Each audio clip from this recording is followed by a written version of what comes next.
Thank you, everybody, for coming to our second Philosophy Cafe of this semester. The philosophy department at Fort Hays is trying to do a lot more like kind of public philosophy engagement. So we do, if you don't know, in the summer, really during the farmers market, we do an Ask a Philosopher booth at the farmers market. So if you want to pick up, I don't know, your eggs and milk and rhubarb and whatever, you could also have a little bit of a deep conversation with us. We also do Ask a Philosophers on campus at the Memorial Union, usually about once a month, and we're trying to do a little more of that. And this is a kind of a different kind of thing we're doing, which is the Philosophy Cafe. And the idea of that is kind of like the science cafes. If you're familiar with those that Paul Adams runs, they're basically like, how do we get sort of interesting, engaging, accessible science topics to people, right? So the plates go at each table, and the big one goes right here in the middle. So that's what we're doing today. The whole point of the Philosophy Cafe is kind of like, Ask a Philosopher is really unstructured. It's like people are just kind of like coming up with questions they might have and want to hear a philosophical response or account or have a short discussion. These are more intended to be like presentations by disciplinary experts on a topic. Will take 20 to 30 minutes, and then the rest of the time is for kind of just open general discussion of the topic, whatever the topic is. So I'm not your host. Sean Musil and the Paisley Pairs are hosts tonight, but I'm your presenter tonight, Dr. Rob Beyer. So I'll tell you a little bit about myself briefly. I'm from around here. I grew up in Larned, Kansas, which is a town of 5,000 people. So it's a really small little place. When you tell people you're from Larned, especially maybe psychology people, you have to distinguish between the town and the prison or the mental health facility. I'm from the town, right? I studied philosophy and English literature at Fort Hays, and then I got my master's degree and my PhD in philosophy at the University of Oklahoma in Norman, Oklahoma. Mostly what I studied is philosophy of religion and metaphysics. So it's kind of an interesting turn that as I've gotten older and maybe wiser, I've become really interested in what are, I think, like very traditional, but also like stereotypical philosophy topics. Like I'm really interested in death and love, and that makes me sound like someone who wears a beret and smokes a lot of cigarettes and drinks a lot of coffee, right? But I think that these are really interesting topics. So tonight, what I'm going to talk about a little bit is love. So we're going to talk a little bit about different kinds of concepts of love. We will take some time to think about different aspects or facets of love.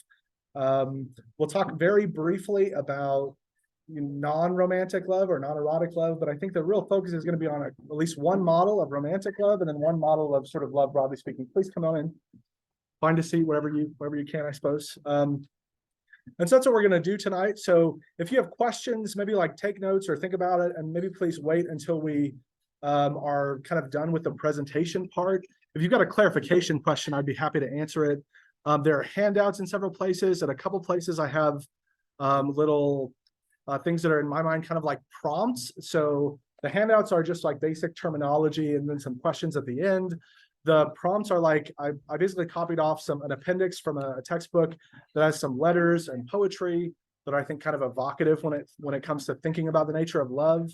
The only other thing I'd say, and this is specifically because we have a lot of psychology people in the room, is that I probably will not be talking a lot about a lot of the kind of psychologically related things related to love. So, things that like people study in the context of love in psychology or neuroscience, we're probably not going to spend, or I'm not going to spend a lot of time talking about that, partly because I don't know very much about it, and also because this is just kind of like a different disciplinary approach.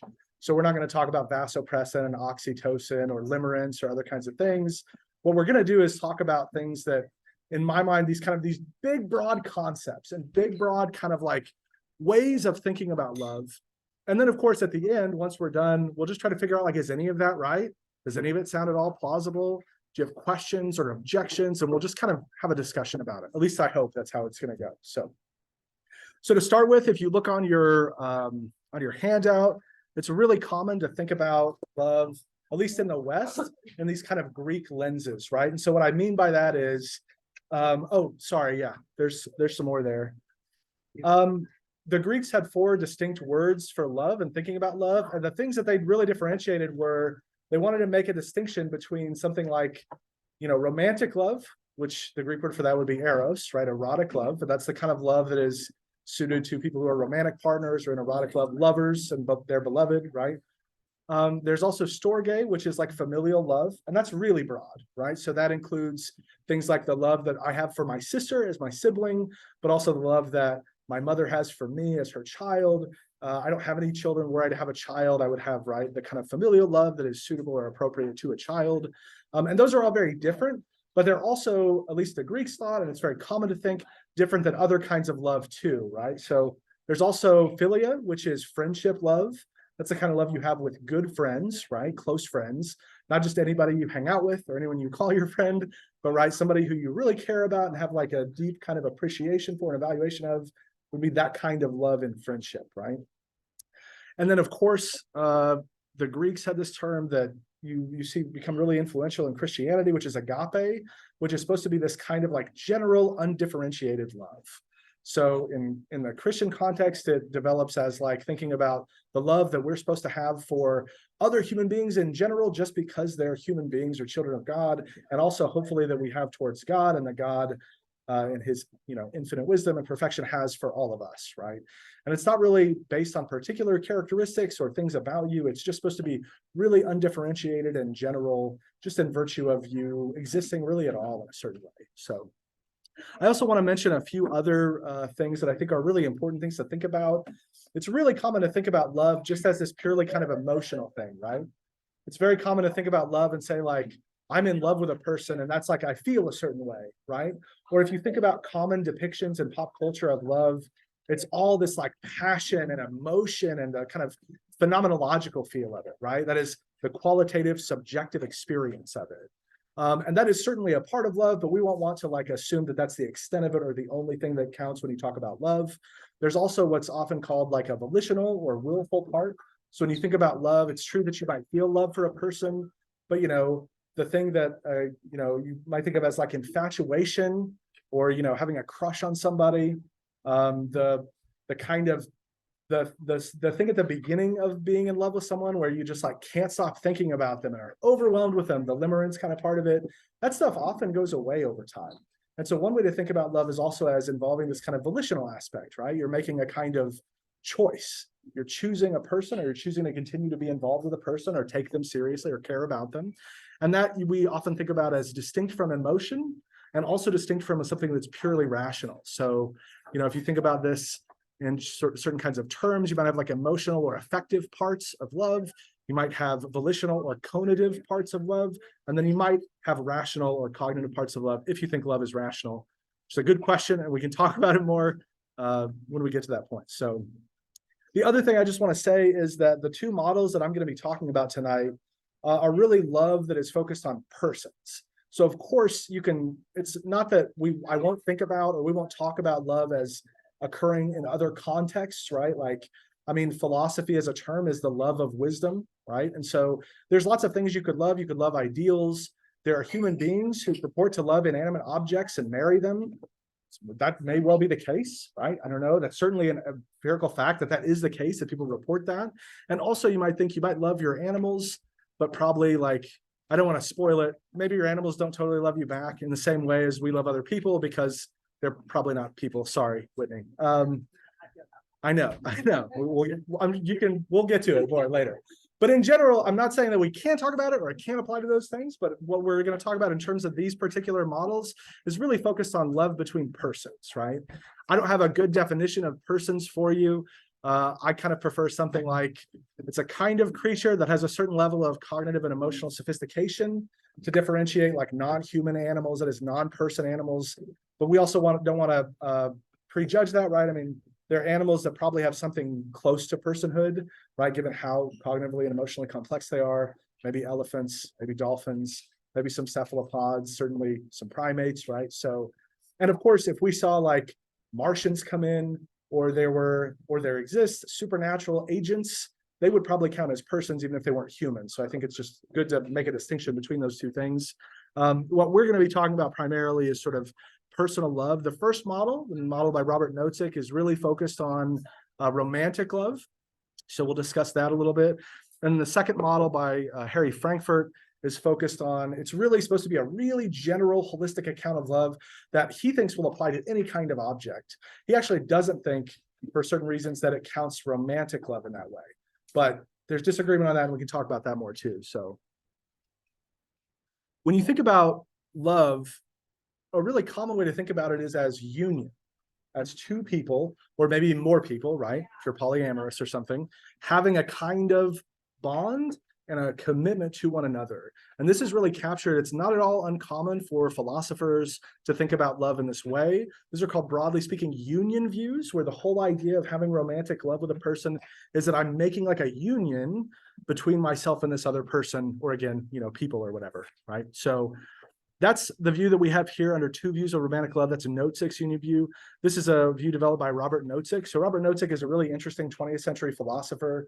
He's, I would say, pretty well known in the context of epistemology for a kind of view about externalism, about justification. He's really well known in political philosophy because he's I would say that if you're thinking about like libertarian political philosophy, Nozick is probably like as sophisticated and thoughtful as you're going to get. Maybe that's not true. I'll defer to people who know more about political philosophy than me to say whether that's true. And of course, the thing about epistemology, we'll ask our resident epistemologists, and maybe that's not true about them too. Nozick wrote pretty broadly. And one thing he tried to do is be really holistic and thoughtful about all of the sort of different aspects of his philosophy. So he wrote this book called The Examined Life that tries to take all of these different things that he thought and really incorporate them into one account. And this is where he draws this sort of, or develops this union view of romantic love.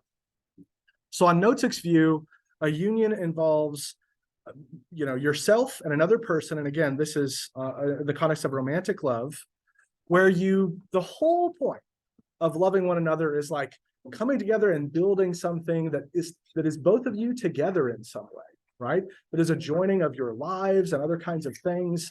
And that is sort of the point of it. There are a lot of objections to this kind of view. People have rejected it for a variety of reasons, but there's some real plausibility to it. And so I want to think about these features because I think even if you reject parts of the view, there's something pretty attractive to it. And I think, if you've ever been in romantic love or are in romantic love, I think that you maybe can see some of this in that kind of model. So he thinks there are really 4 features on this union view, right? The first of them is that you pool autonomy.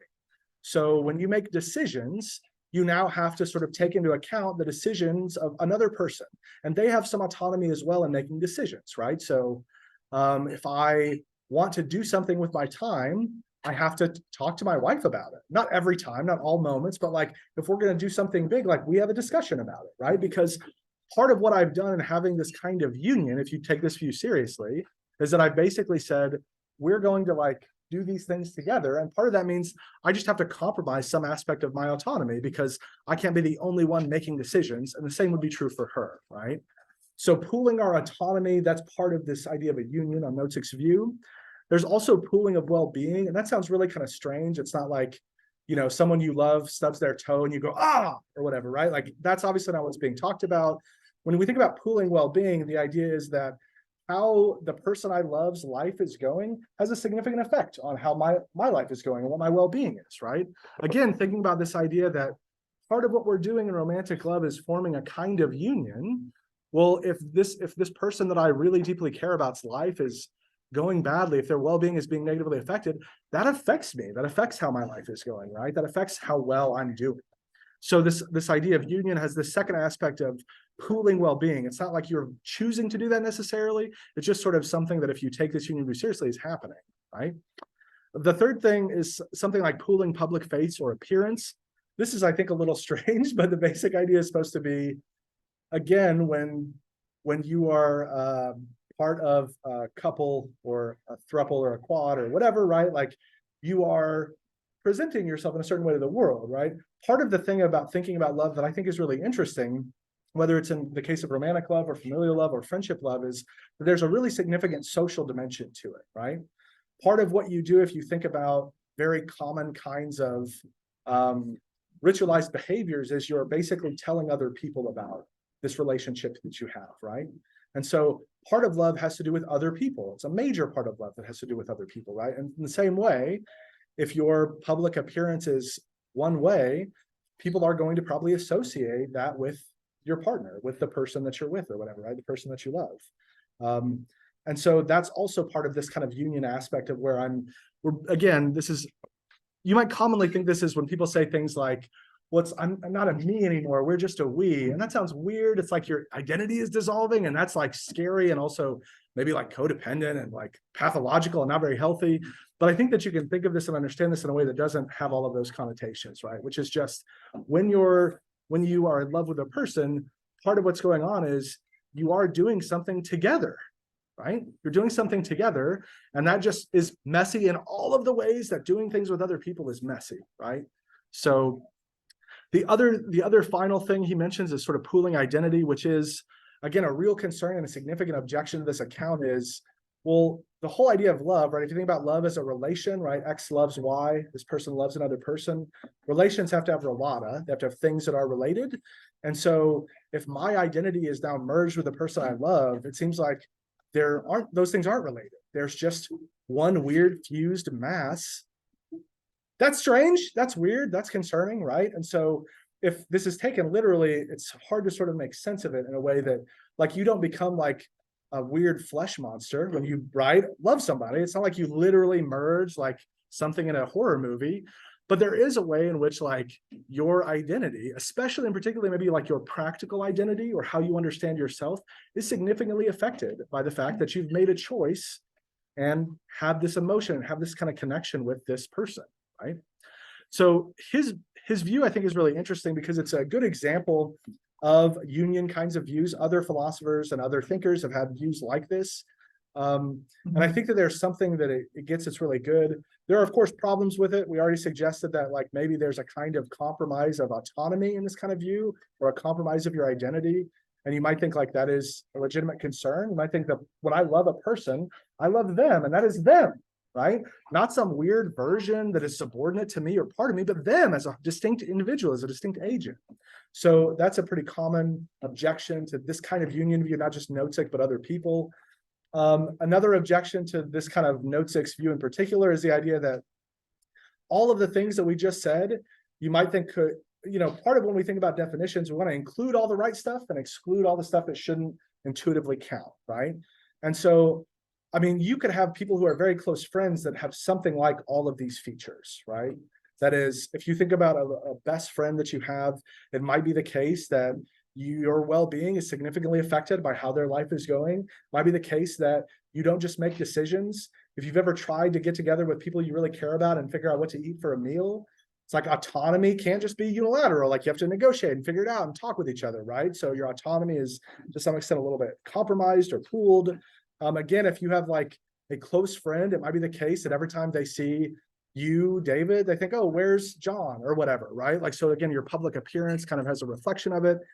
And again, with a close friend, part of an interesting thing about the nature of friendship love is that if you're very close to a person, you're making yourself vulnerable to them in a kind of way, which is right? You're opening yourself up, you're being honest, and you're showing them who you are, hopefully without a lot of deception, right? If you've ever tried to like hang out with people and changed who you are or changed how you appear to like get them to like you, that sucks, right? And it's not very good. And it's not what you want in like a good, close, serious friendship. And so in a similar kind of way, all of this idea of like pooling identity, pooling autonomy, pooling well-being, pooling public appearance, at least some people have thought this is the kind of thing that you could do with very close friends. If you have a really close business partner, you might do all of these same things, right? So the fact that it doesn't pick out all and only romantic relationships or romantic love, you might think is a problem with the account, right? We can talk about other problems with the account, but I want to talk about Frankfurt's because his is a little weirder. We'll take maybe a little more to explain. Is that the school? That's not the Frankfurt School. No, not talking about the Frankfurt School. This is Harry Frankfurt. So he's another 20th century philosopher who also is a good, I think, systematic thinker and did a bunch of really interesting, he did a bunch of interesting work. So he's really well known early on for work on the nature of free will. He wrote a couple of really influential papers on the nature of like a compatibilist account of free will. He has a really interesting book that is an interpretation of Descartes and what's going on in Descartes' meditations. He wrote a really sort of, philosophers don't really get famous, at least American ones, like French ones get more famous, and other philosophers get more famous, but American philosophers don't commonly get really famous. Frankfurt is probably the closest because he wrote a book called On Bullshit that got like a lot of review. Like he was on the Daily Show with Jon Stewart, which is itself kind of a wild thing. Not a lot of philosophers get invites to the Daily Show. And his idea there is that bullshit is actually distinct from lying, because when you lie to someone, you know that what you're saying is false and you want them to believe a falsehood.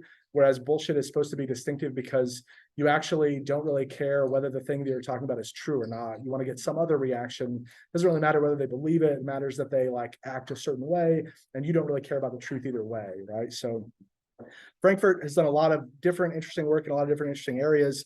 He also wrote this book, which is on one of these tables, called The Reasons of Love, which is a really interesting account of love.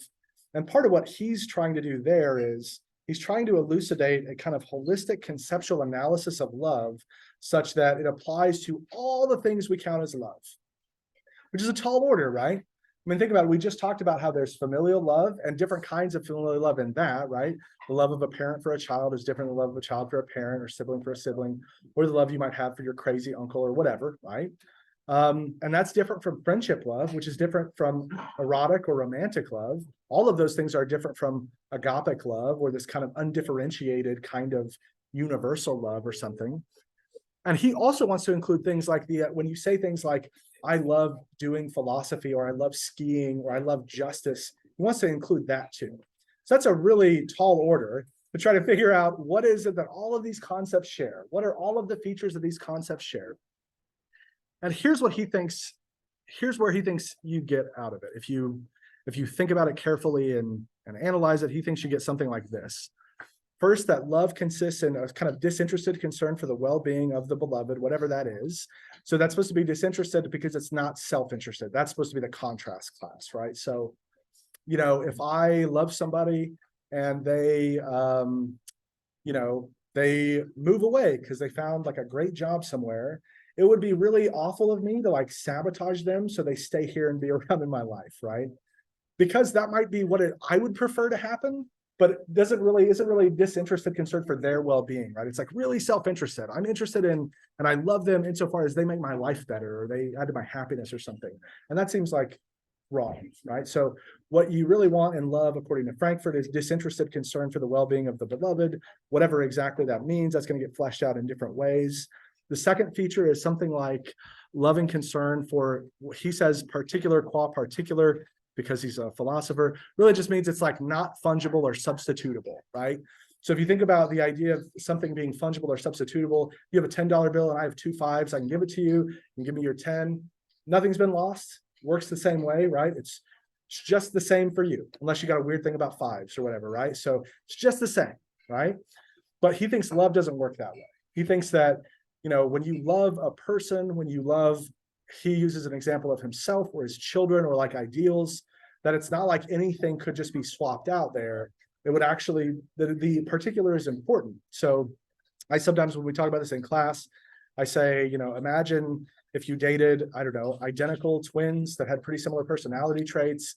It's not like if one of them died, you'd be like, sweet, backup. That'd be a weird reaction. That would be like a dangerous, fucked up reaction, right? So you wouldn't want to have that.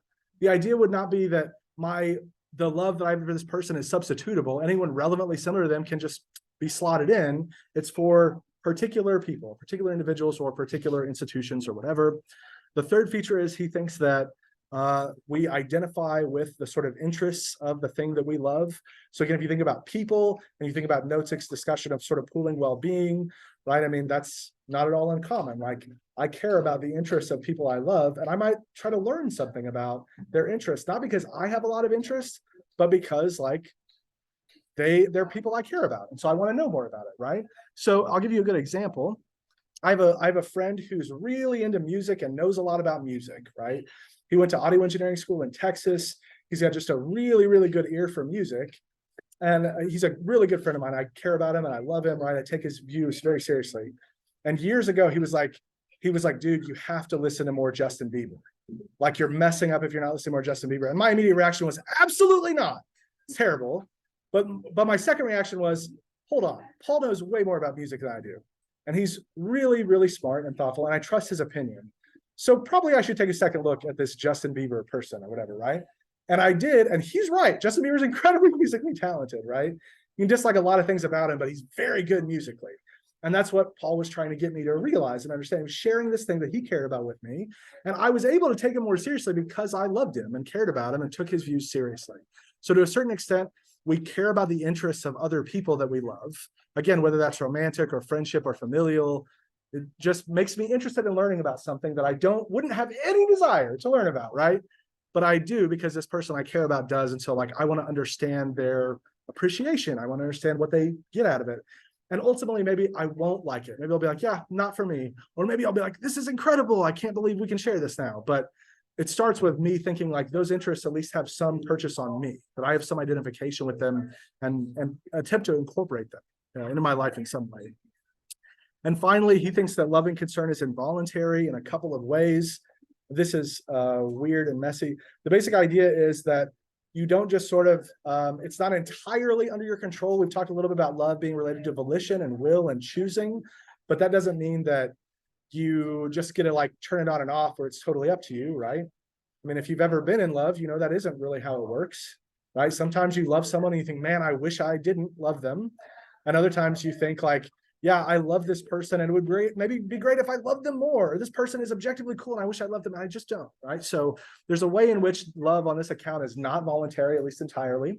The second feature of it's being involuntary, he says, he uses this kind of jargony language. He says, regardless, there's certain, I have an inability to form determined and effective intentions, regardless what motives and reasons I may have for doing so, that might contradict my love. So that's really weird and jargony. So here's kind of what he's thinking about.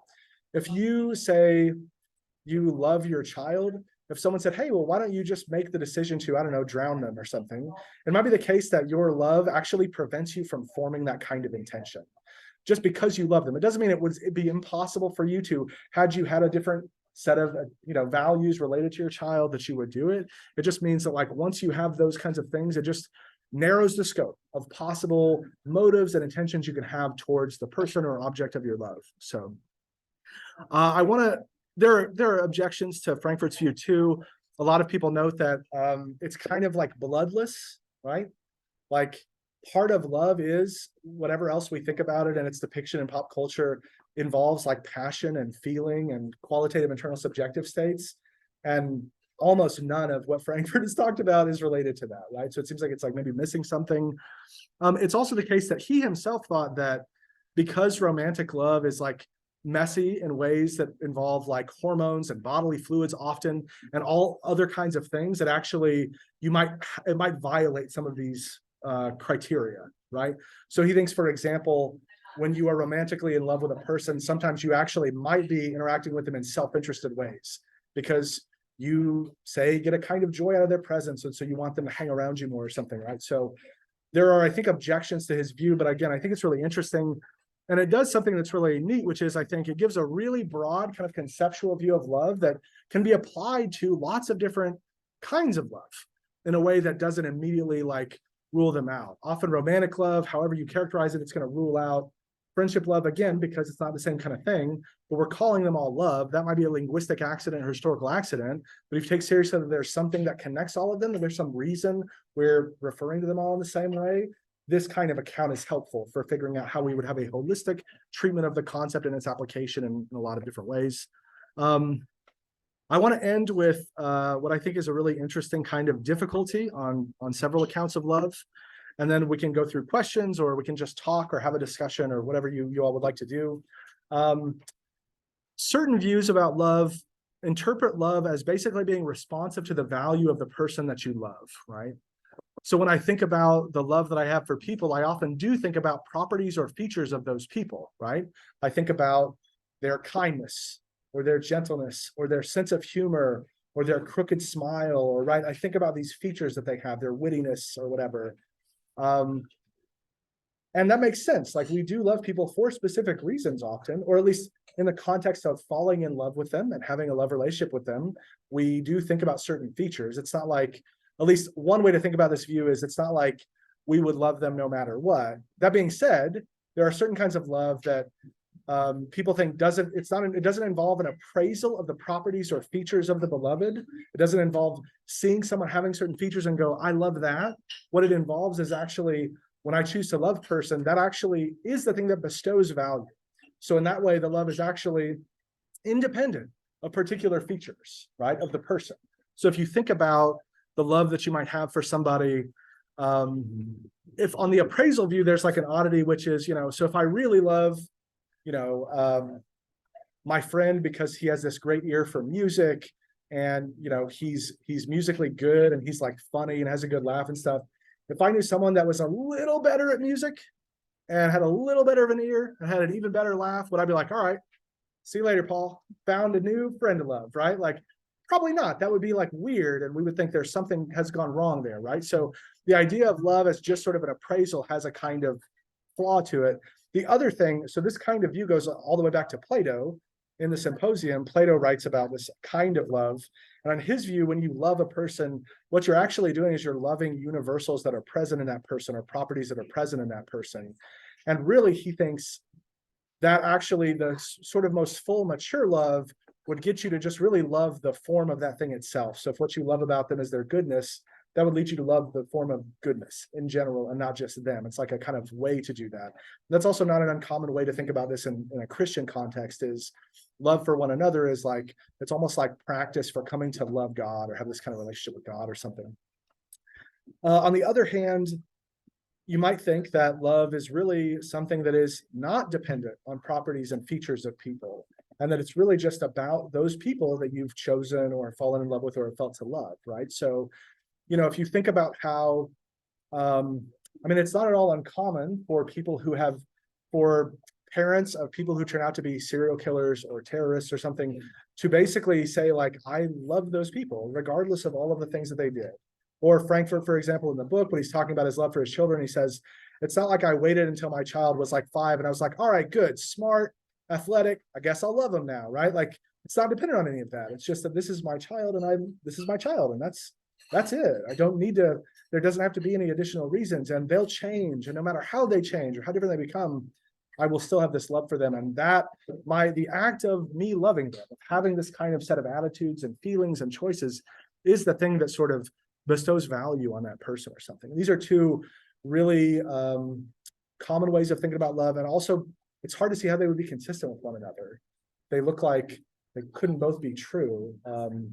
Maybe there are ways to do that. There are people who think there are ways to do that, but they are at least in significant tension with one another. So that's my talk on love and the nature of love and some different models of love. I've listed a bunch of questions because I think there's all kinds of interesting questions about love. But now I think this would be a good time for us to just talk about it. So what do you all want to talk about? I guess as relates to love, like we could talk about free will or God or something, but that's maybe not as appropriate for the venue.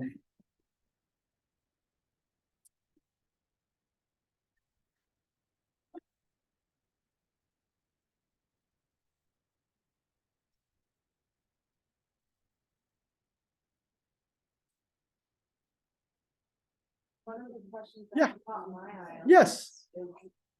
Is romantic love necessary for fulfilling life? Yeah, it's a really good question, right? It's a really hard question too, because if anytime we think really carefully about what makes a life a good, fulfilling, rich life, that there's always a possibility that whatever that answer is doesn't turn out to be egalitarian, right? That is, life is pretty unfair, and sometimes people don't have all the opportunities that might actually contribute to a good, fulfilling life for a human being. And also, maybe there is no such thing as what is good for every human being or what is fulfilling. And that does kind of that requires a view of like human nature or essential human characteristics or model of human flourishing. And you might reject that for a variety of reasons, but certainly a lot of philosophers have thought that love is an important component of a fulfilling life. Romantic love. Yeah, I think a lot of people have thought that. Now, they might be wrong, of course, right? But I think that, so think about how, like, this isn't philosophers, but it's a good example of how prevalent this kind of idea is. Think about how many movies have this as a trope. That, oh, I'm 35 and I haven't fallen in love and my life is so horrible, but oh, I found a person, I fell in love and everything's great, right? I don't mean to say like that's like well worked out and thoughtful, but it's really common. It's a really common way to think about the nature of love. And I think what it gets at is like, there is a kind of I mean, one way to think about this is that if you think about just humans as really deeply social creatures, it's really important for us to connect to other people, right? And a very common and important way of doing that is via romantic love. Now, of course, an answer to that doesn't take into account, individuals who are, say, aromantic, who, right, don't have anything like that. It doesn't mean that, those people can't have a good life, but this kind of view suggests that it's maybe not as full as if you could have that. In the same way that a lot of philosophers have thought that, separate from romantic love, that friendship love is a really important part of a good, well-lived, thorough, fulfilling life. That if you go through your life without having at least one really close friend, Aristotle thought this, for example. Now, he also thought basically no one has friends, because the only people that can really be true friends with each other are virtuous people. And Aristotle thought basically nobody is virtuous. Nobody reaches that level. So no one turns out to have friends, and that sucks. That's a bad result of your theory, right? But at the same time, there's something that I think is really interesting and attractive to it. I think about my own life. My own life is much better for the presence of friends that I care a lot about, right? That like I sometimes have felt a gap when I'm missing those people, or if you've ever had to move away from people you really care about, you can of course still keep in touch with them. It doesn't mean you can't have connections with them, but you feel like a loss, right? Or if you've ever had a friendship that was really important to you that went terribly badly, and now you and that person are no longer friends, that can feel like a really significant loss, right? To your well-being, to your life. And so in a similar way, you can make I think a similar kind of case for romantic love, that, not having any kind of romantic love at all is, at least on one kind of view, is like there's something missing about the fullest way your life could be. But also, maybe that's wrong. It's possible too, right? What do you think? What do you think about that? I don't know, because like, I know I put a lot of importance on Mhm. different types of love, like Sure. not romance, right? But Sure. more emphasis on Yeah. familial affection, Yeah, stuff like that, but I don't know, because it makes me think like, like when someone ends up like happily married, it's like, oh, that person's just sad and alone, and like, you must have Sure. such a bad time, like they don't have any like, a romantic partner, like, and that's, I think that's the common view that a lot of people have, yes, but I don't, I've never had like a romantic relationship. sure, Okay, I don't know. sure, yeah. I know. Well, I think you can. Yeah, please. I'm interested in your opinion about it. That aspect, but I do try to emphasis on like my other relationships. Absolutely, yeah. Yeah, Cultivating.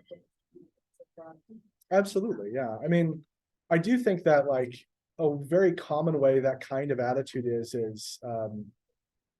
I mean, I think that the attitude is often pretty gendered, right? It's often like, not that, oh man, it's too bad for that guy who's 45 and single, but it's often very commonly, yeah, people think about it this way very commonly, right? So I think there's probably an element of that. I think too, I mean, people get married and are miserable, or people have relationships that have very little to do with anything like love, right? And so I think it's good to maybe think about those in sort of different ways. But the other thing I think that is good to think about and that you brought up is, it might be the case that, it might be the case that this view, doesn't take into account all of the goods that are available in a human life, right? And there are lots of goods that are available in a human life. No one's going to get all of them, probably, right? Because there's just more than any one person can fit into their life. But everyone's going to miss out on some and get more of some others. And that's just the nature of our being finite creatures, right? In a finite world. Yeah, so maybe it's the case that, there's nothing that prevents you from living a good, full life in the absence of romantic love. Like you can't have it all. Sort of feel. Can't have all of it, yeah. So I don't want to ever have any children, and I don't have any children. And I think it's great when people have children. I'm not like bashing on people who have children or telling you should have children or whatever. But I think that when I talk to friends of mine who have children, it has brought a great deal of joy and goodness to their life that I will not ever experience. That's okay. I recognize that, and that's something that I will miss out on. But also, like, I get to have like a lot more relative autonomy, and I get to direct my life in ways that aren't as subordinate to what you need to do when like a 3-year-old is upset because I don't have a 3-year-old, right? Or how can I travel, right? Like, so there's a variety of sort of trade-offs in life. And often when you have one kind of good thing, you close off the possibility of having another kind of good thing. Now, some of those might be more worthwhile than others, right? If the only thing I ever do with my life is sit in the basement, and I don't know, like, I really like video games, so play video games. If that's all I ever did, you might think, yeah, like, I hope your life is better than that. Like, there's other good things that you could do in your life that would be fulfilling. Doesn't mean you couldn't do those also, right? I just mean, like, if that was it, you might think some things are better for people and more fulfilling for people than other kinds of things. It's certainly what we think if, you know, you've ever had a family member or a friend that has really serious drug addiction, they might, at least for some time, be really happy. And you might think, man, like, we're going to have a really uncomfortable conversations because I really care about you. And like, I'm really worried about you. You're damaging your life and you're damaging yourself, right? So, so you might think that some things are better than others, even if there's lots of different kinds of good things, lots of different good ways to live a life. So.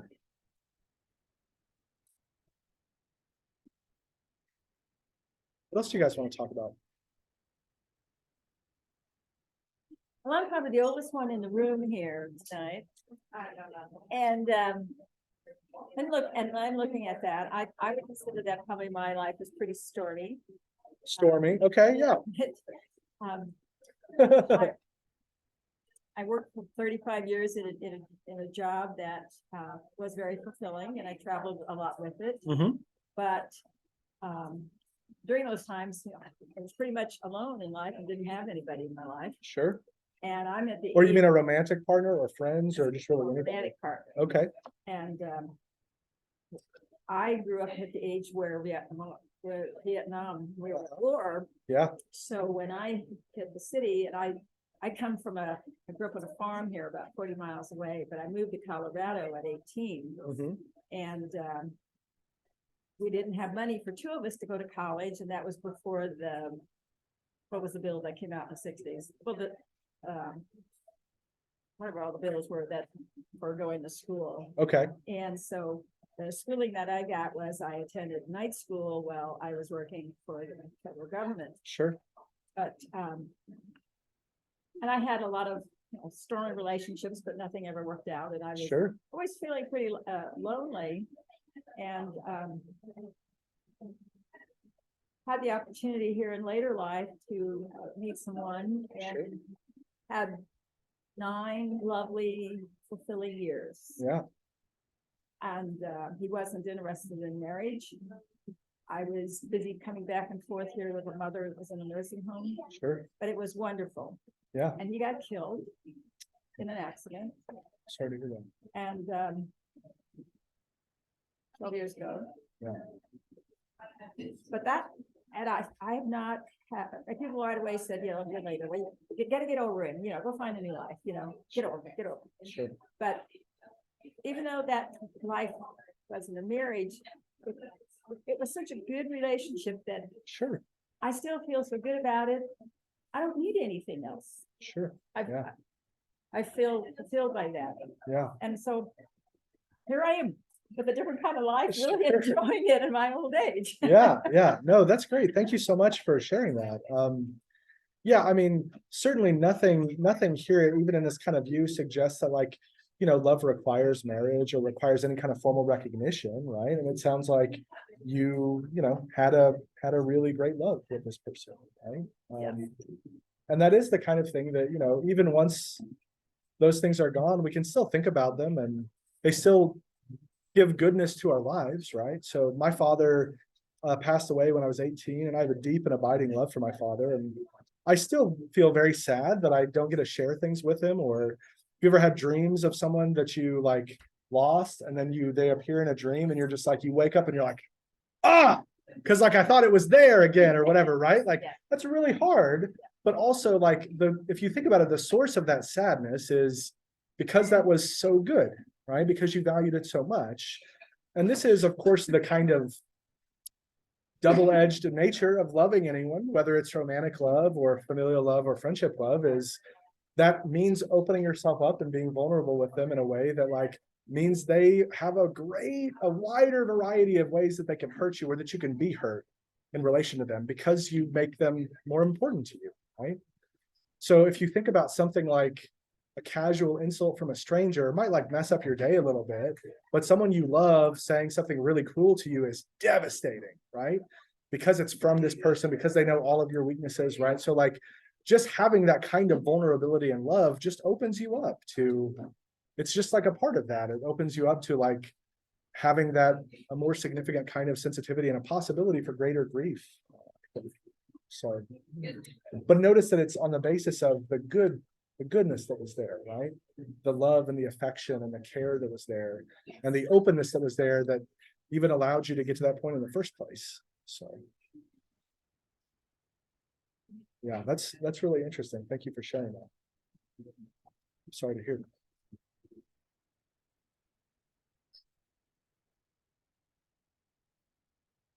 Yes. So earlier you mentioned there are several views of love. Yep. And I was wondering, are these two the most popular in philosophy, and why do you? Yeah, that's a great question. I just kind of chose them because I think they're interesting and I like them. Nozick is a good example of a union view, and that kind of view is really popular when contemporary philosophers try to give an account of love. And Frankfurt is an example of, well, like a loving concern view. So right, he thinks it's really volitional and not very emotive, and that's another very common strand. Different philosophers do that differently, but it's a really common way for philosophers to characterize love as having this kind of fundamental concern for the well-being of the beloved, as that being the distinctive characteristic of love. So these are two views that I think are exemplars in a certain way of two really still very popular, very common views of love, and in terms of how philosophers treat it and think about it. But They're doing philosophy. they're like the most popular or anything. Hi, Winter. Thanks for joining us. So I hope that answers your question. It's really hard to like, I mean, you know, a lot of different things, and different people sort of do different things with it, right? So I mean, certainly there are great many other views of the nature of love that are very different from either Nozick or Frankfurt's view. On one of the tables is a book by Berit Brogard. She's a philosopher at the University of Miami. And the book is called On Romantic Love. And it's actually much more of a, it's less about giving a holistic account of the nature of love. And it's more about, here's a bunch of really interesting work in psychology and neuroscience and other stuff. And here's what it tells us about the common experience of love. And she's really good with a lot of that kind of empirical stuff in a way that like maybe the other philosophers, some other philosophers are not. She's also not giving this kind of holistic conceptual, here's what they all have in common. She's basically saying, here's a bunch of contemporary findings. What does that tell us? How should that inform how we think about romantic love? And it's, I don't know, a couple hundred pages, relatively short, pretty accessible. But so that's another kind of view. Certainly like Plato's view, I mean, there are still people that think that kind of thing is true. Like that what I love in people are features of them and really not them as the individual. And so there are lots of different views of the nature of love. Yeah. So I throw this out there. Yes. For not to have this be a discussion, that's fine. No, please. This afternoon. Bring it in into our discussion. Psychology of intimate relationships class. Okay. We were discussing sexuality. Yep. And casual sex and pickup culture. Mhm. So. Yeah. I'm just curious, and I learned a lot of new words in that class. And only I'm talking about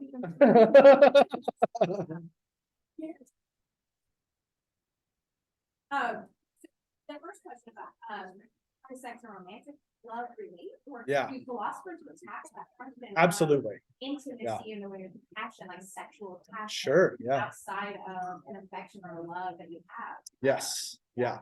So there's a lot of, Situations. oh, okay. Am I the only one? I have never heard of that. No. Yeah, Yeah. What is it? You're not dating. Yeah.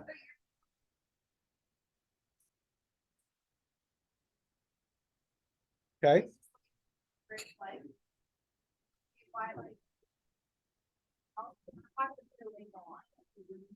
Okay. So there's a desire for exclusivity without a particular label associated with that or something.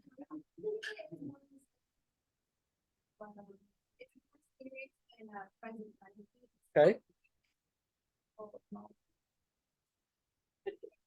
Okay. Yeah, it's weird. Yeah. Imagine friends with benefits. Yeah. Emotional connection, no label, Okay. no commitment. But no. But also exclusivity. Yes, Okay. yeah. Like, I mean, yeah, sure. It's a Yeah, weird- yeah. a weird thing. It was an interesting class. This is interesting. Yeah. I mean, yeah, this is so, yeah, I mean, I don't know that they're, no, I think that's interesting. I don't know that any philosophers are talking about situation shifting or whatever, but, No, we have to look that up. though. no, that's right. Yeah.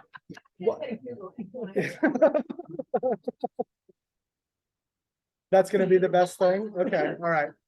So, I mean, certainly, yeah, lots of philosophers have had a lot to say about the relationship between love and sex. So part of what I think is interesting about these two models is they basically just don't speak on it. There's space for it to be incorporated, but also not. And I think that's a really interesting feature of both of these kind of analyses. But I mean, so Alan Goldman has a really interesting paper called Plain Sex, where he's trying to give like an evaluation-free, just conceptual analysis of what counts as sexual activity versus non-sexual activity. There's also, I mean, it's a really common like religious view, right? So there's Peter Bertocci is a Catholic philosopher who gives this account of sort of the importance of sex being related to romantic love in the right kind of way. And I mean, he's a Catholic philosopher, so I'm sure you can tell where this is going. He thinks that the best kind of sex, because of a certain account of freedom of expression and comfort and intimacy with another person, is the kind of sex that occurs in the context of a romantic loving relationship. But also the best kind of romantic loving relationship is ding, ding, ding, marriage, probably with children, right? So, and he says some things about like, yeah, if you can't have children, you can, harness the energies of your marriage to like do socially productive things. So that's a not uncommon view. There are certainly lots of views about how sex and love relate to one another. I mean, one thing that you might think that there are people who sort of have this question is, well, look, why should we think romantic love is really a species of love at all? Doesn't that just sound like friendship plus sex or something? And you might think that there are different qualitative, subjective differences between the love you have for a friend and the love you have for a romantic partner. So lots of different views, right? Lots of different views about how romantic love relates to sex and sexual experience and sexual attraction and stuff. So I think these two views are interesting because they basically, it's not that like they rule it out or think of it as a necessary component. In fact, if you notice, at least, well, both of the views, especially because Frankfurt's is not really supposed to be about romantic love, they don't even require something like cohabitation. So very famously, like Derek Parfit is an English philosopher who was married and by all accounts from both of their reports, like loved this other philosopher, but they like lived hours apart and like didn't see each other a lot, but they talked on the phone every day. Like they cared about each other. They, that all of that's very clear, but they like, I don't think they ever lived together. And part of it is also like Parfit was pretty weird and had a very specific way he wanted things in his home and didn't want to like share his space with another person, right? So it's true. This is true about Derek Parfit if you look it up. He was a really interesting kind of weird guy. So I think like different accounts of it will say different things about it. And some of them will say it is necessary for something like romantic love. So like the Bertocci kind of view says that. But there are other views that you might think like, I mean, you might have so some models of love, not the ones we've discussed. Has anybody ever here read any Tom Robbins? Tom Robbins was this like novelist and like did a lot, he was in Portland and it's kind of like, I don't know, weird quasi hippie literature from like the 70s or whatever. So he has this really interesting passage in a book called Still Life with Woodpecker, where he's talking about like different varieties of both love and sex. And he says like sometimes sex is like junk food, where it's like, it's not good for you, but like it kind of scratches that itch and you get a quick rush. But then like afterwards, you're just like, ugh, why'd I do this to myself or whatever, right?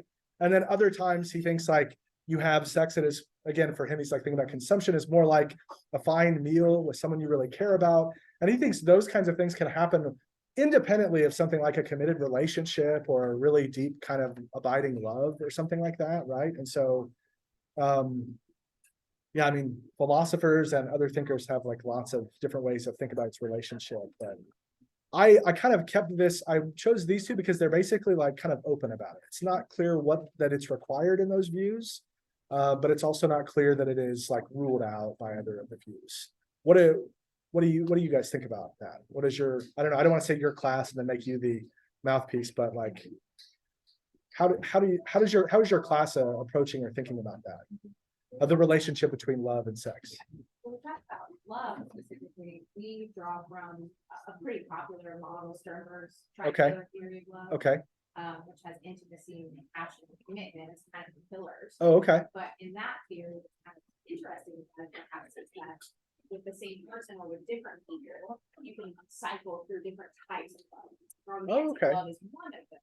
Sure. Where maybe you've got the commitment and or the intimacy and the passion piece. Yeah. Or the commitment piece of it. Right? Sure. So there's other types of fatuous where it is only about intimacy. Sure. So that would Sure. be really passionate, hot heavy. Yeah. Whirlwind relationship. Yes. Yeah. So we think of love, it's going through cycles where you can have different types of love that don't involve.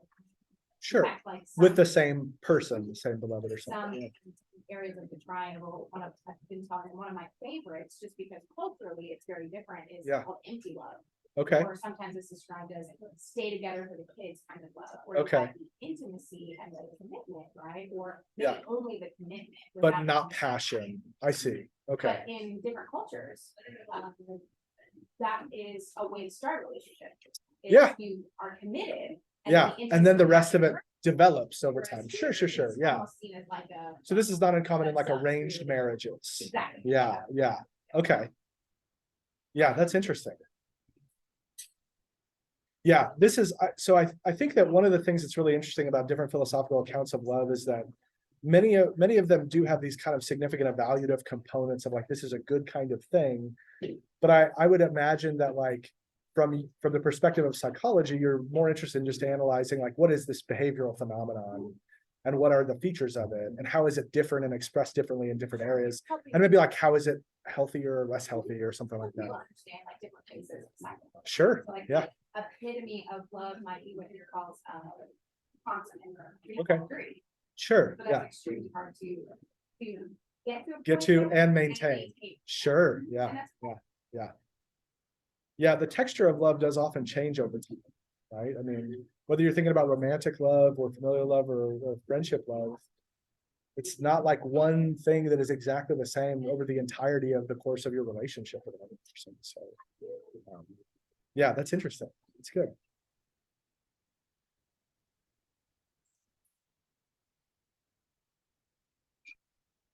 Yeah,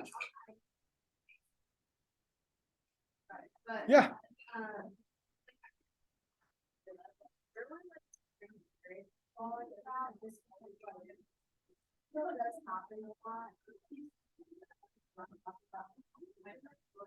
I mean, I think that they're probably, I mean, I'm not sure that they would have a concept for it or the term for it.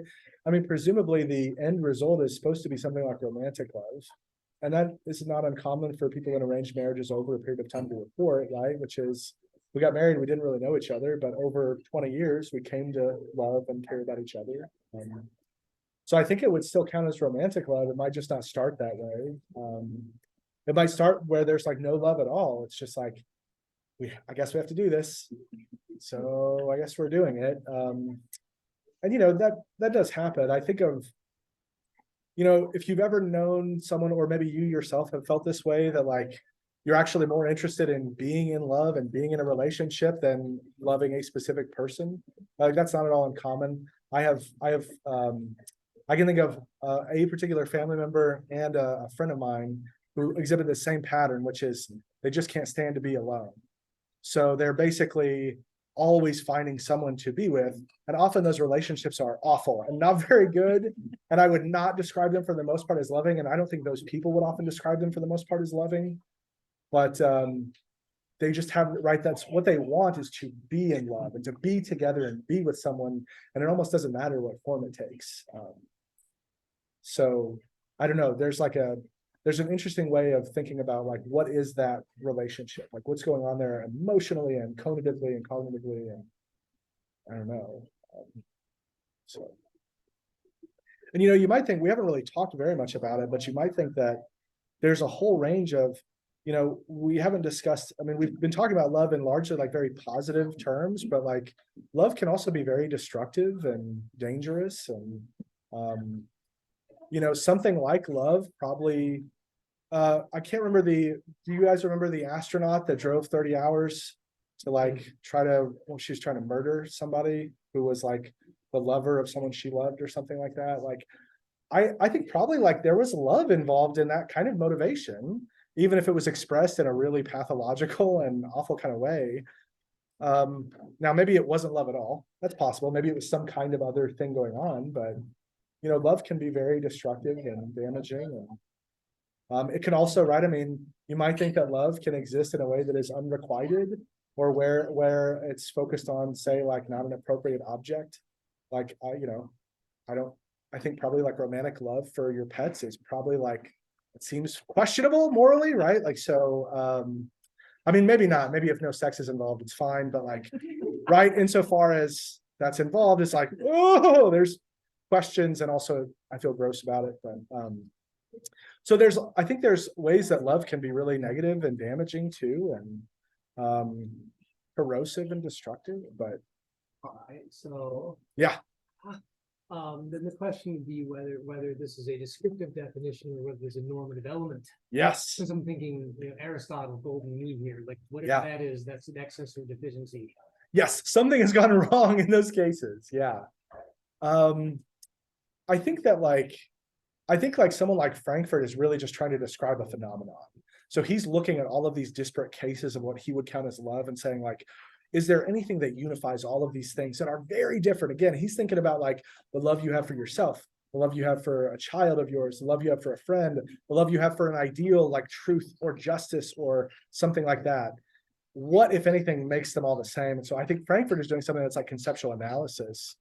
I think Nozick is probably saying something that is like evaluative.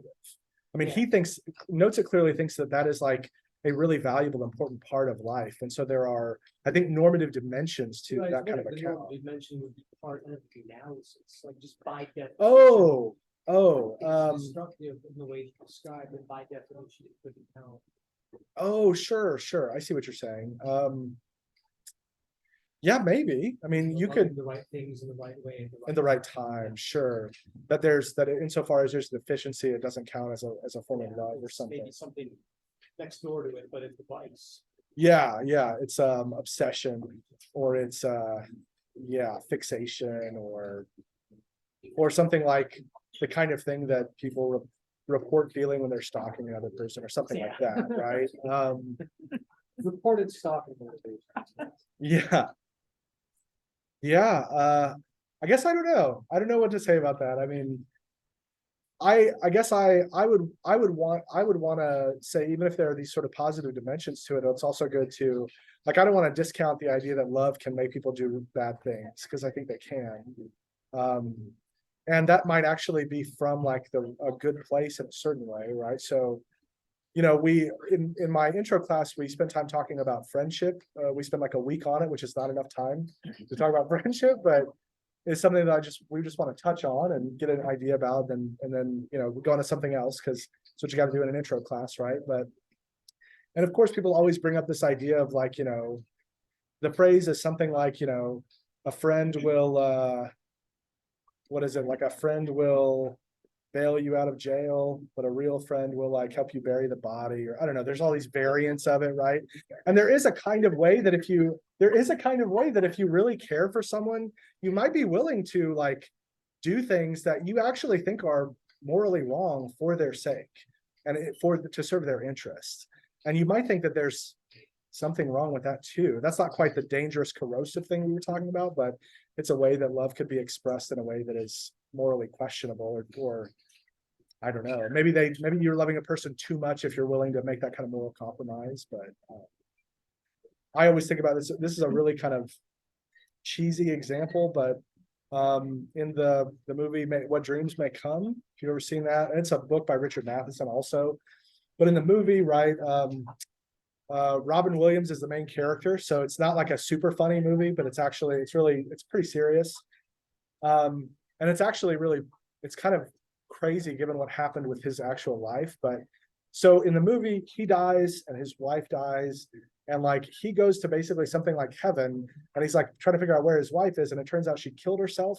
So she's in something like hell, not because she's trying to be punished, I don't think. Like it's not a kind of morality play. It's just like something has happened such that she made this choice where she lives in this, right? Like the place where this person lives is falling apart. She doesn't remember herself and remember all of these things. And she's basically like living in like a deteriorating, rotting version of her old life. And she just doesn't know things and remember things and pushes away memories, right? So he, of course, goes down because he doesn't want to live even eternally in a wonderful place without this person he really cares about and loves. And the person who's kind of his guiding angel or whatever tells him like, hey, like, don't spend too much time down there, because what will happen is you'll start forgetting who you are. And if you're not careful, you will then end up there forever. Like, that's where you're going to end up, right? So a lot of like traditional ways of thinking about the afterlife and stuff is bleeding in here, right? Well, what ends up happening, of course, in the movie is he goes down there and he's basically just trying to remind her of who she is and really get her to like love herself, because that's part of what he thinks is the result of her killing herself. And he, as he's there, is like, it's not working. And she just keeps getting frustrated and upset and ignoring him or pushing him away or telling him to get away from her or whatever. And so like what he does finally, and of course, because it's a movie, the end is all great and everybody's happy at the end, right? But what happens at the very end of it is he's losing himself. And so with the sort of the last sort of full moment where he's himself, he basically just tells her, knowing that she's not going to understand him, he says like, look, I'm losing myself and I think I'm going to lose myself, but I'm going to stay here with you because I would rather be with you in this state where both of us are in this state than be in a place where I'm at full faculties in a great place and not have you in my life. And there's something very romantic about that, but also really like practically stupid about that, right? And it is the kind of thing that I think we do sometimes when we love another person, is things that we know are not good for ourselves because we love the other person so much.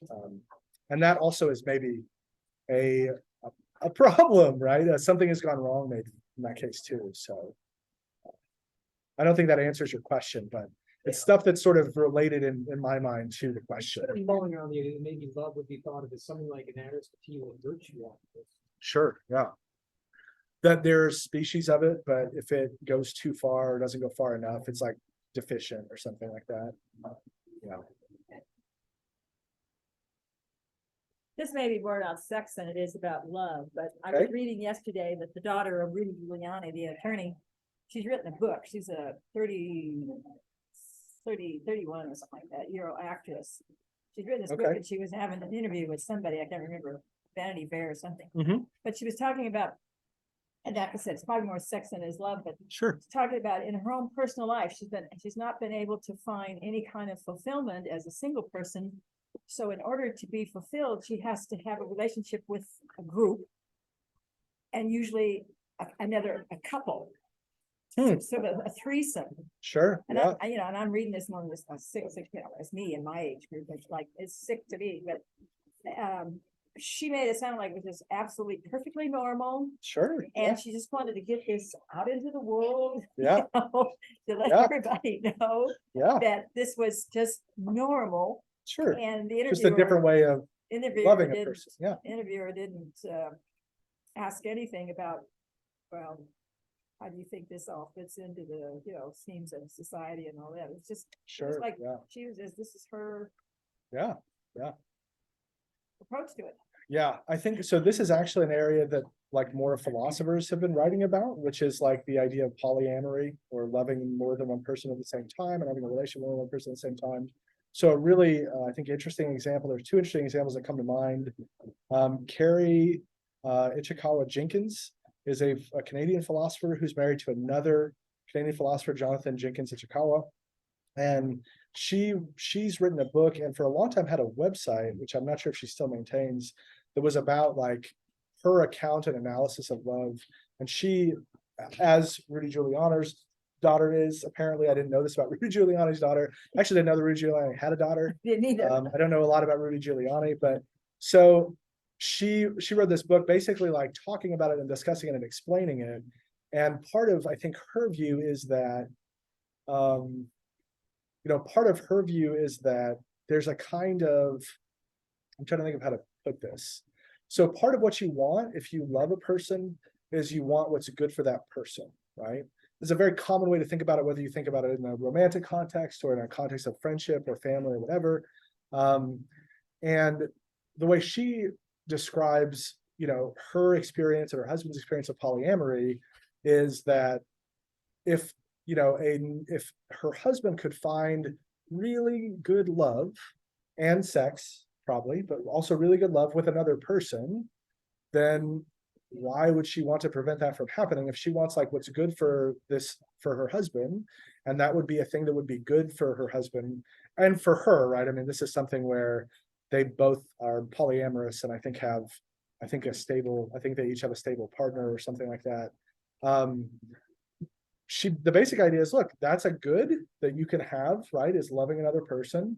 And if I want what is really good for this other person that I care about, why would I want to close that off or prevent it or have a kind of negative reaction or attitude to it or something like that? And this is a little different, but one way to think about love is in a kind of transformative way. And the kind of love you have with one person might be very different than the kind of love that you have with another person, right? And so, yeah, I always think at least just, and this is just a fact about me psychologically, is like, I think that would be really difficult. And maybe that's just because like culturally, I have just inherited attitudes or something, or maybe it's because like, I think that like maintaining a loving relationship with one person is already a great deal of work. It's a great deal of emotional labor and stuff.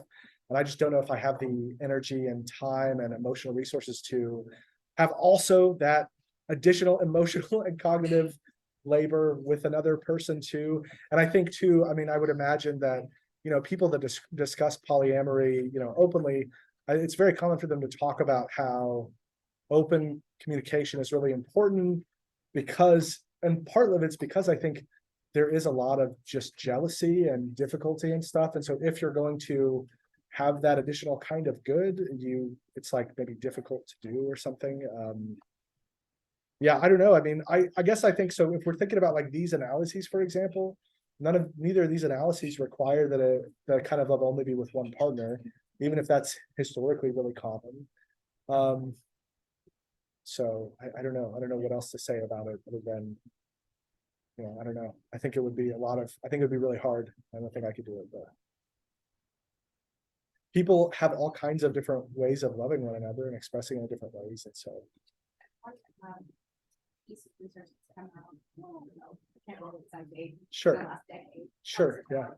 Kind of a fatal flaw sometimes in relationships, especially non-relationships. Sure. Perception or idea that when you're with a partner, they will fulfill all of your needs. Sure, yeah. And They're like the key to happiness or something like that. like that's the person who will either to fulfill each and every need that you have. I see, sure, And yeah. in polyamorous relationships, sometimes people will visit about not only the communication, but some kind of a flexibility or Sure. in a way contracts in terms of what applies and what doesn't. Sure, But they also talk about having different people to fulfill different types of needs. sure. Finding a lot of satisfaction and fulfillment in that because it is sometimes a fatal flaw in relationships to think that a partner is going to meet Yeah. every single need for you. Yeah.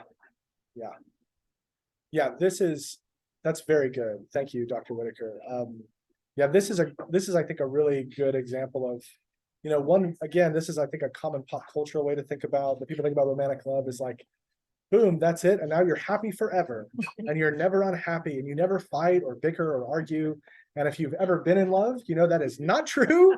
That is not the case, right? When you love someone, what you love also are probably like their imperfections and flaws. And if you spend enough time around someone, given that no one is perfect, you're going to realize, yeah, like, oh, this thing really irritates me that they do or annoys me, or I can't believe they watch this television show or whatever it is, who knows, right?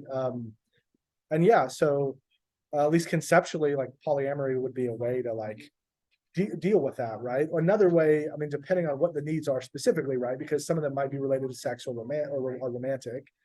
But another thing that I think is good in thinking about different models of love is that, yeah, the other person, they're not supposed to be your parent and therapist and all of these other things, right? Like that's too many roles for them to do. And human beings have so many various dimensions and have so many different kinds of needs and preferences that it would be, you're basically setting yourself up for failure a little bit if you think all of those are just in this one person with this relationship. So, yeah. Yes. Sure. The state of Sure. it's actually a relatively modern. Yeah. And so are we applying historical variances? Deeply what? Individualistic. Individualistic, sure. Sure, yeah. So applying these norms, they're theoretical, it's actually. Yeah. Sure, yeah. Well, so there's like a bunch of good questions in there. Sorry. Well, no, that's okay. No, of course, yeah, no, that's really good. I mean, to a certain extent, any kind of concept is probably culturally and historically contingent, right? Like to some extent, no concept is going to be free from any of that or something. I mean, I guess I think that how a lot of philosophers are trying to think about it is, I mean, at least the goal is to try to get to something that even with the, historical and cultural contingency is getting at something that is maybe universal or maybe more widespread or something like that. I don't think, I don't think either of the models require anything like monogamy, but certainly it's very common for us in the United States to talk about love as purely a monogamous thing. But no, I think the point is well made that has not always been the case. And it might be the case that, trying to, analyze something that is as individualistic or personal as love is like doomed to fail because it is necessarily particular or something. That may be the case. I think that I at least have the experience of like when I read, I don't know, like old love poetry from people, like I find that there's something that I can see there that I'm feeling too, right? So there's something that, no matter how different, and I'm very different than like the ancient Greeks. If I read like, Sappho's poetry, there's something very recognizable there that like I can kind of connect to, right? And so, and maybe this is just, a philosopher thing versus like a historian kind of thing, but I am hopeful that there's enough commonality between human beings and human experience that we can have some kind of informative account. But maybe we can't. It could be that this is window dressing to make some people feel better or some models work better. And surely there are, cultural dimensions and, social dimensions. And, if you're a fan of like Foucault, dimensions of power or something that relate to how people define it and who gets to define it and who listens to who and stuff. All of that's certainly true. Huh? In the language. Sure. Absolutely. Yeah. Yeah. Yeah. That's a real possibility. This could be largely be a waste of time. That's possible. I don't think it is, which is why we just talked about it, but yeah. Yeah, it's a good question. Absolutely. Absolutely. No, I think that's a very good point, Dr. Nickel. Yeah. And it certainly, I think, is the case that, I mean, it's certainly the case that certain views of love are used and have historically been used to police kinds of relationships that people can have and what counts as like appropriate or good kinds of love or relationship or something. That's absolutely right. Yeah. That's not really an answer to your question, but that's a no, that's good. Sure. Yeah. I think that, yeah, I mean, there is a kind of, I'm trying to think of who I was talking with somebody about, what were we talking about? I think we were talking about love actually in a different class. And one of the things that this student of mine said in this class I thought was really thoughtful is, this might be a case where like the analysis kills the thing, right? That like maybe the whole point of love or the experience of love is that it is experiential and it is felt in a certain kind of way. And to be some fucking academic nerd and just like, I want a 40,000 point view and I'm going to analyze it. What are the definitions? What are the terms? Is like, you're missing the point, right? Or like, or you've done some damage, some violence to the experience of it or something. Yeah, maybe. I sure hope not. Gosh, I hope not, because I'm doing that. And I also feel love very strongly. And like, I think it's really important. So, I think that, but yeah, that might be the case. That might well be the case that doing this is the kind of thing that kills it. So, yeah. Everything to death too. That's right. Nerds. Yeah. Any other thoughts? Any other discussion, questions, or points? I'll go. Sure, yeah. Well, I've been reading the Rule of St. Augustine, the Okay. monastic rule that he developed. Okay. They got me thinking about this, of course, because these are a bunch of, he had a separate one for nuns and monks. Okay. But these are individuals who made the choice to give up any sort of romantic relationship Oh, sure, yeah. in order to live in this community. But of course, love is all over the place in the rule. Sure. It's very clear this is a community of love. Yeah. Although it's people who have maybe, I don't know if they would have thought of it this way, but they've sacrificed those kinds of relationships in order to have another kind of good. Yeah. But on the other hand, I don't know if they would have thought, they might have thought, it was like, no, I got out of that. Yeah, it's not a sacrifice. Yeah, sure. Yeah. But but the love of not only, of course, love of God, of course, but Yeah. the community. The fellowship or But something. he's very clear that, otherwise it's just not. Sure. Yeah. But I was just thinking about the idea of sacrificing one kind of love in order to have another. Yeah. I mean, certainly they would think that there's another kind of love. Yeah. Maybe a more profound one. Yeah. Yeah, I think that yeah, so I've got to say one thing about Augustine, just because it's really, I think, interesting. Right. So Augustine has this account, and I think I don't remember if it's in Confessions or City of God, about basically like how we will be in heaven and how our bodies will be in heaven. And one of these things, I mean, part of what he's thinking about sexual dysfunction in men. And so he's thinking about how like you might care about the person you're with, but your body is not responding appropriately, right? Like you're not able to, have that kind of physical love with them because you can't get an erection or maintain an erection or whatever. And so one thing he says about this is that in heaven, we actually we won't have this kind of gap between how we feel and how we love and what our bodies do, which makes him say kind of wild things like basically our genitals will be like almost like prehensile and fully just like able to manipulate them, which I think is incredible just as an outcome of what he says. But yeah, I mean, I think that probably like a lot of, do you think, I'm wondering what you think about this.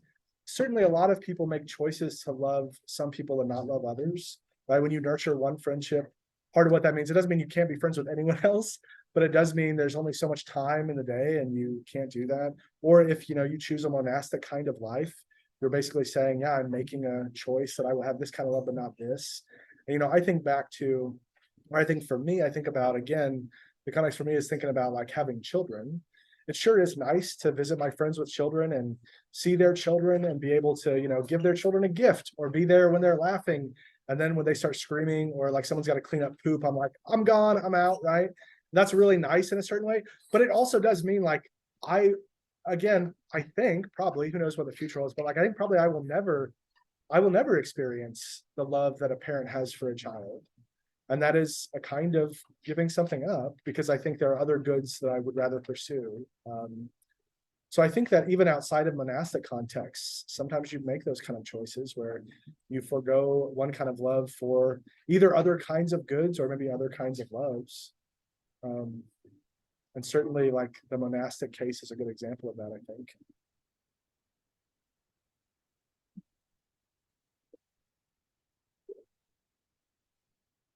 I seem to have all the questions tonight, but I had this one statement has always jumped out at me in a book of devotional readings that I have. It says, Okay. mercy is the form love takes when it encounters misery. It is first of all a form of love because it wants what is good for the one who is loved. Mhm. You agree Yeah. with that? Is that a form of? Yeah. Is mercy a Yeah. form of love?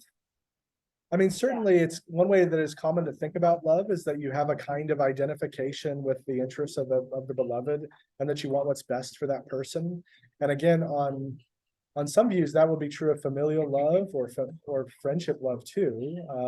And I would hope, one would hope romantic love as well. I don't know. I guess I don't know what to say about that. I think mercy can be a part of love or grace or something like that. If you think about, I mean, one way to think about the nature of love is that, at least on some views, desert doesn't even really enter into it, right? I mean, it's not like, this person deserves to be loved, so I guess I will love them. That's not really what's going Because on they're for the most miserable. part, right? Sure, You yeah, want the because they're best for miserable. them, Yeah, and they're miserable, so you have mercy on them, sure, yeah. even if they It's don't deserve certainly, it. yeah, well, sure, yeah. I mean, it's certainly, I mean, that is, I think, the kind of thing that we do to people, we do with people that we love and for people that we love is, we often extend them grace that we don't extend to other people, or we forgive them things we would not forgive of other people because we love them, because they're important to us. So, I mean, I get that part of it makes a great deal of sense to me. But this isn't implying that I even know this person, Sure, yeah. Well, yeah, I mean, so maybe this is, especially as you mentioned it being in the context of a devotional, and maybe this is kind of that kind of agapic, Christian, yeah, this kind of universal, undifferentiated love. Yeah. It certainly is the case that, I mean, love is really, really, really important and helpful when you're not in a very good place. And it can really help you move out of a place like that and be, wonderful. I have this thing that comes to mind when I think about that. It's there's this, I can't think of the author's name. He's a Japanese author, and it's something like if you are scorched earth, then I will be warm rain. And I think that's like a very kind of beautiful, in a certain way, literary way of thinking about when a person you love is like having a hard time, or they are miserable, or things are not going well for them. All you really want to do is make it better for them. And often you can, but what you can do is love them and be there for them, and, be soft, warm raindrops on scorched earth or something like that. So. That kind of reminds me, I had a picture one time that was given to somebody Mhm. somebody in my life, and it was something like, I will remember you on a hot day in summer or something like that. I'm like, Yeah, ah, yeah, okay. Good to know. All right. Not sure what that means, but yeah.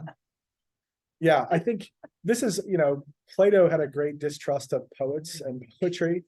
But I think, if maybe this goes back to Dr. Nichols' question about like the form of love and the way that it takes different shapes, different cultures, and how sort of individual and personal often is. But I think that if you've ever, if you're bored and you're interested in this, you should Google like love letters between like famous writers and poets, because they're so good at doing the writing they do. And then when they write about love, it's also often very good, not always, or maybe like good in a weird, different way. Like if you've ever read some of James Joyce's letters to his lover, they're pretty graphic in ways that you might not expect.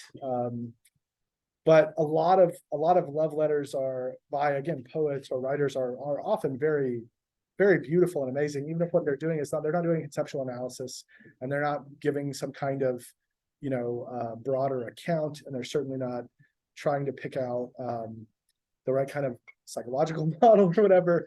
But what they're doing is they're just trying to use all of their craft and all of their skill to express this thing that is so difficult to express, right? That is so difficult to put into words, maybe for good reason, maybe because it's necessarily experiential or personal, to this other person who they care about. It's very beautiful. A lot of it's very beautiful, I think. Anthony, I think it was Anthony Eastland. I don't know who that is. I think next time I'll tell you. Anthony's, he does writing like that. Oh, It's okay. like, Yeah. it was something like, I remember you on a rock and a hot day in the sun or something like that. Yeah. It's like, That's interesting. That's interesting. let's Yeah. think about it. Yeah. Portrait's confusing. It can be. Yeah, it can be. They're like, I don't trust the word. Like, I love the poets. I love the poets. I mean, it's great. You know, you can trust them. Yeah. Yeah. I definitely think about one like that. It's just so multifaceted Mm-hmm.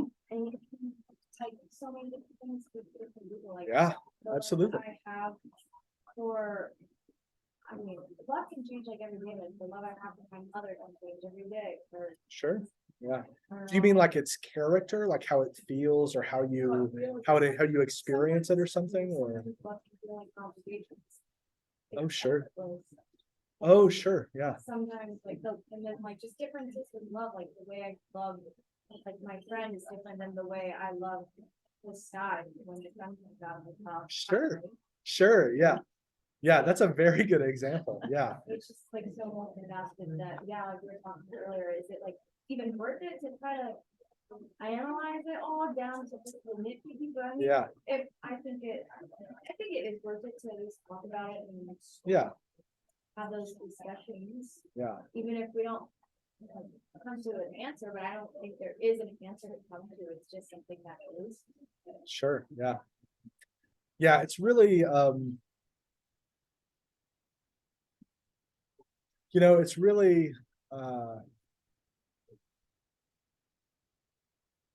I mean, I'm trying to think of how to put this and what I want to say. I think that this kind of thing is a good example of, there's a real, I think, it's really easy to kind of just like live in your head and have your own thoughts about something, even if it's something that you experience very deeply and regularly, right? I think we often experience things regularly and we don't always reflect on them or think carefully about them or try to like suss out what's going on. Partly because that we're just living and going about our day-to-day life, and that's not really the point, or we don't have time, or we don't want to, or whatever, right? And a really wonderful thing about, something like, getting together to talk with people about this, or to read what people have said or thought about it, is because, at least for me, it's always like, I want to hear what other people have to say about this and how they think about it, because it might help how I think about it, or I might think about it in a totally new way that I hadn't, or I might notice some dimension that I had ignored previously or something, right? And so, or I might figure something out that I was really confused about or something, right? And so I think this kind of discussion, whether it's like the philosophy cafe or just discussion with a person you care about and love, or if you're just like reading someone and trying to figure it out and talking with a friend about the same thing you both read, the same untrustworthy poet or whoever, right? That's a social activity, that coming to understand this and think about it is. But yeah, I mean, look, it may really be the case that we shouldn't spend a lot of time analyzing it, because how much does it really help us or move things? It's a good question. I don't know. Yeah.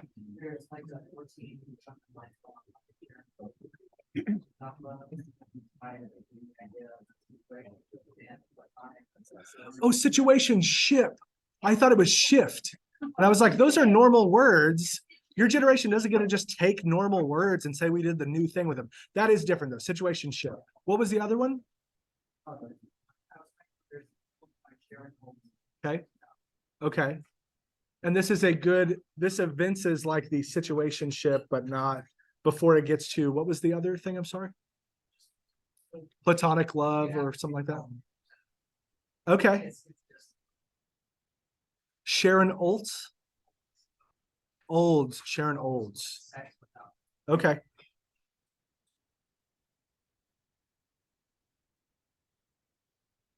I'll take a look at it. Yeah, I'm not familiar with the poem, but it's interesting.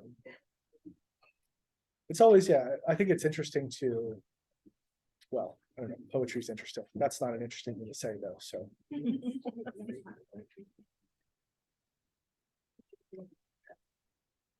Maybe not trustworthy. It's because they're smooth talkers. That's why. Yeah. Don't trust them. They're, yeah, that's right. Just words. That's right. Yeah.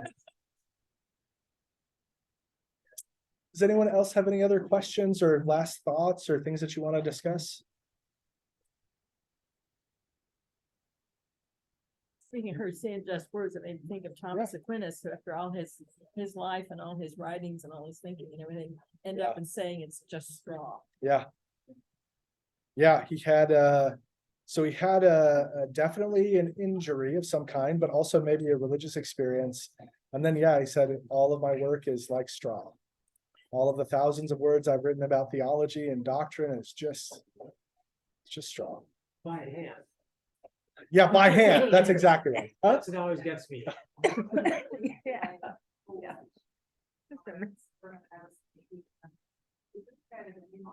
Yeah. Yeah. Yep. All right. Well, thank you so much, everyone, for coming. I hope that you had a good time. We're going to do another one of these next month. So if you're interested, there will be posters and things. But also I have my card in a very, very cool, recently purchased for me card thing. So feel free to take one, send me an email. We can put your email on the list. We have a listserv where we send out information about public philosophy events. I think Downtown A's Development Corporation includes it on some of their lists. The Philosophy Department Facebook page includes it. The poster route on campus includes it. So thank you all for your time. I've actually got to go and do this with a class of mine right after this. So I'm going to go talk for another couple hours about existentialism. But thank you all so much for coming. And I hope you had a good time, or at least not a terrible time. And maybe there were some interesting things said about love that you could chew on or something. So yeah, you're very welcome. You're very welcome. Thank you all for your time and for coming. And have a good day, evening. Here's my card, or I could take down your email if you want it added to the list. Be happy to add you to the list of public, philosophy things. So have a great evening, everyone. Hey, Jake and Winter, I'm going to shut off now. I've got to shut off to record this also, but then we will, but then as soon as I get home, we'll start our class. So Individuals named see you guys. Mr.